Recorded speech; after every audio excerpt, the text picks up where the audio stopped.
I had sex with Cassie and Sean. Basically, he would masturbate and tell me what to do with Cassie. I had like 15 encounters, and I heard a lot. The courtroom sat in stunned silence as Diddy suddenly broke down following a harrowing testimony from a former associate who referred to himself as Diddy's slave. Tears streamed down Diddy's face. He stood abruptly shouting shocking confessions that no one expected to hear in such a public legal setting. Suddenly, what seemed like the ramblings of someone trying to create a distraction during an arrest is looking a lot more credible. Do you know Sean Combs? Puff Daddy? Yeah. P. Diddy. Reporters scrambled to capture every second as Diddy's emotional outburst turned into a full-blown meltdown. Slamming his fists on the table, he screamed, "It's all true." His legal team attempted to calm him, but the damage was done.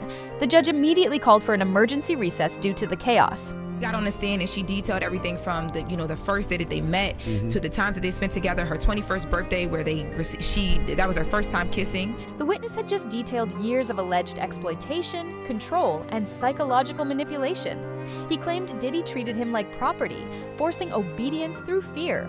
The courtroom gasped at his words, but nothing prepared them for Diddy's sudden emotional collapse. It was raw, public, and deeply unsettling for everyone present. She says that, it was very well choreographed. Like, it was almost, when she was describing it, I was like, it sounds like he was shooting a music video. Executive producer. Security closed in as Diddy paced erratically, speaking in fragmented sentences about guilt, betrayal, and power. Spectators whispered in disbelief. His admissions, though emotional and vague, seemed to confirm long-standing rumors. The prosecution looked stunned. The defense sat frozen. The weight of years suddenly exploded in a single courtroom. His entire life is crashing down. Accusations upon accusations every other day. The wall of silence has now been broken, and victims are coming forward. Court officials ushered jurors out as Diddy continued his emotional spiral. One shouted, "Why now?" as he sank to the floor.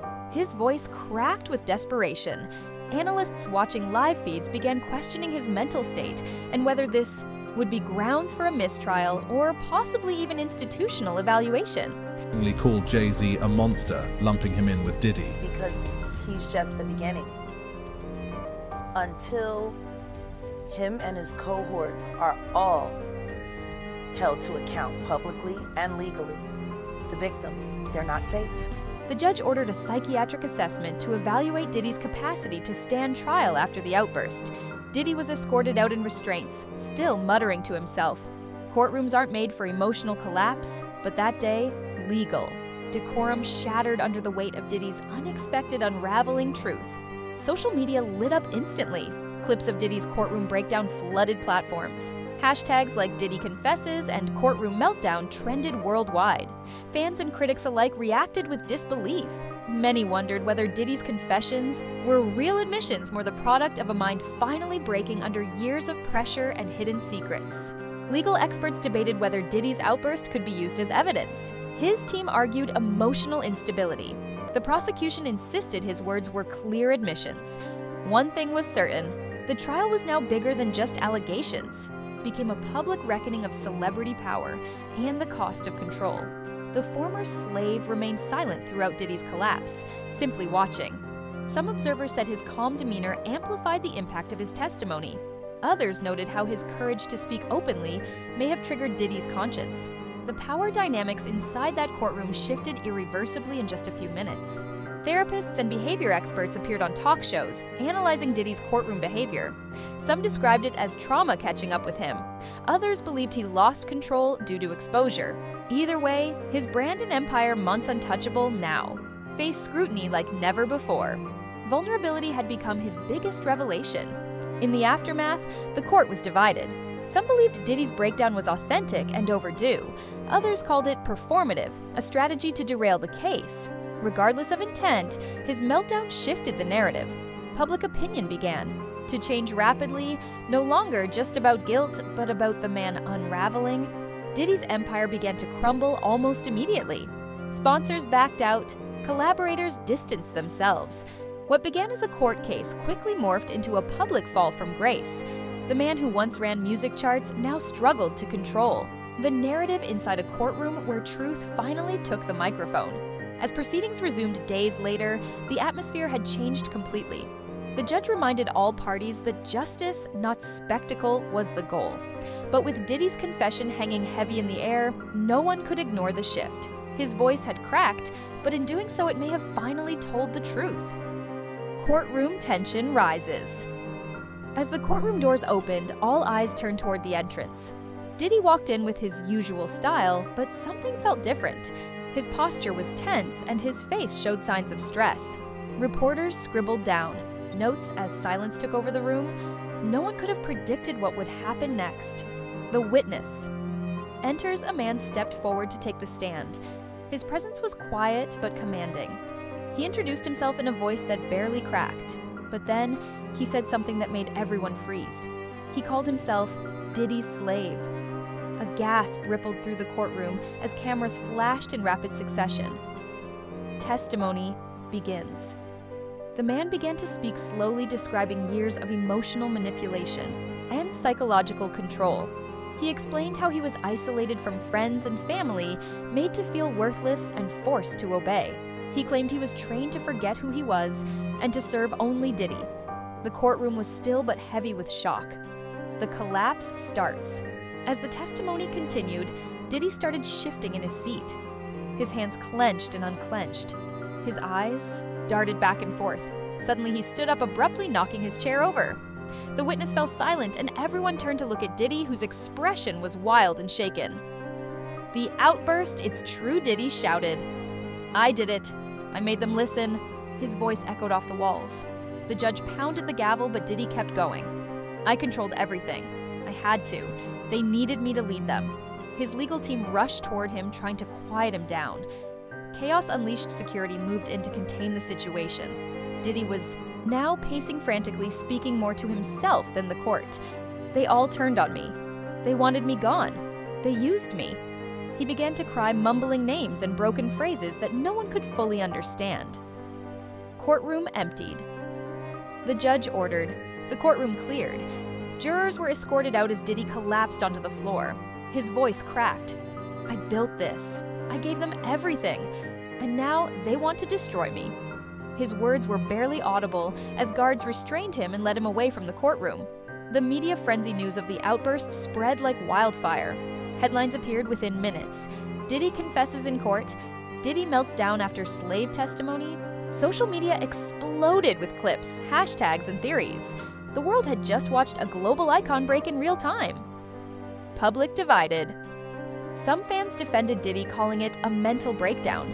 Others believed this was the real Diddy exposed at last.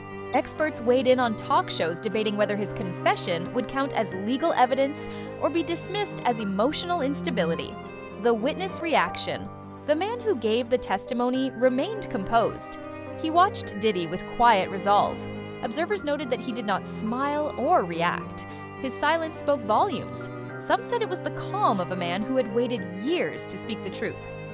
The Cassie connection. In his breakdown, Diddy repeatedly muttered the name Cassie.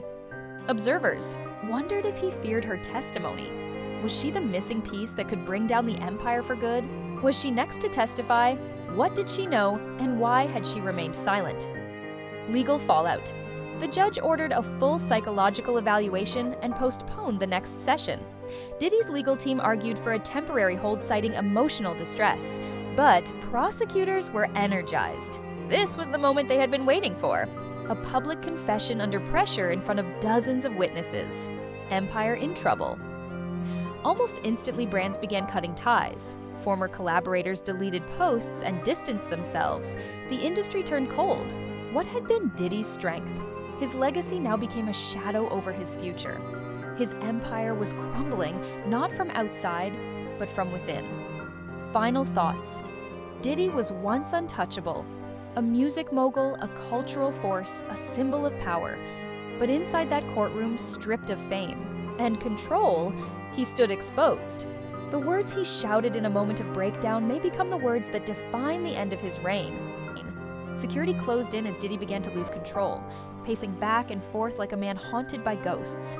His movements were frantic, his gestures sharp and wild, as though he were trying to claw away the invisible chains of guilt wrapped around him. He muttered rapidly under his breath, fragmented sentences about betrayal, about loyalty, about how everything he built was slipping through his fingers. His words came out jumbled, almost incoherent at times, but the pain behind them was unmistakable. They used me. All of them. I gave everything. Everything, he repeated. His voice cracked. His eyes were red with fury or fear. Maybe both.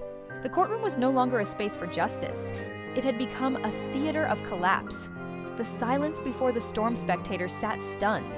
The murmur of shocked whispers filled the air, rising like a wave ready to crash. For a brief moment, no one moved. Even the court officers, trained for order, hesitated as Diddy spiraled before them.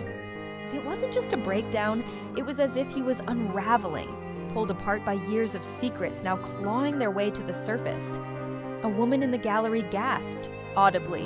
One of the jurors leaned forward, visibly shaken. The judge stared down from the bench, expression unreadable, fingers pressed to his lips. The moment felt unreal, like watching a star fall from the sky. Slowly, tragically, and far too late to stop.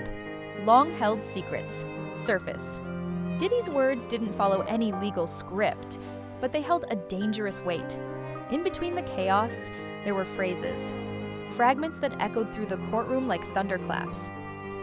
I made them. They needed me to survive. I built them from nothing. If I didn't do it, who would have? Every statement felt like a window into something darker, something that had long been whispered about in the industry, but never spoken aloud. Artists and insiders had dropped hints for years, but now, on this day, in this courtroom, the man himself was seemingly confirming it. The prosecution reacts. Across the aisle, the prosecution sat stunned, their lead attorney slowly removed. His glasses, eyes locked on Diddy. They had prepared for cross-examinations, for denials, for legal fencing. They had not prepared for an emotional unraveling that read like a confession. Whispers rippled through their team. Notes were passed. One assistant quickly typed on a laptop, likely updating their case theory in real time. What had just occurred was legally chaotic, but strategically potent. This was not just a man under pressure. This was a man cracking under truth. The defense frozen in place. Meanwhile, Diddy's defense team was frozen. One attorney gripped the edge of the table so tightly his knuckles turned white. Another leaned toward Diddy, whispering frantically, but Diddy ignored him. He wasn't listening. He wasn't fighting. He was venting, purging, exploding. There was no controlling the damage now. It was out, and it was raw. Years Ted in a mix of rage and sorrow. The judge finally carried. I fixed them. I gave them names. I gave them identity. Without me, they were nothing. Witnesses stare in shock. The man who had testified earlier sat quietly watching. He did not smile or react. His story had been one of control and emotional captivity, and now the person he had accused was collapsing in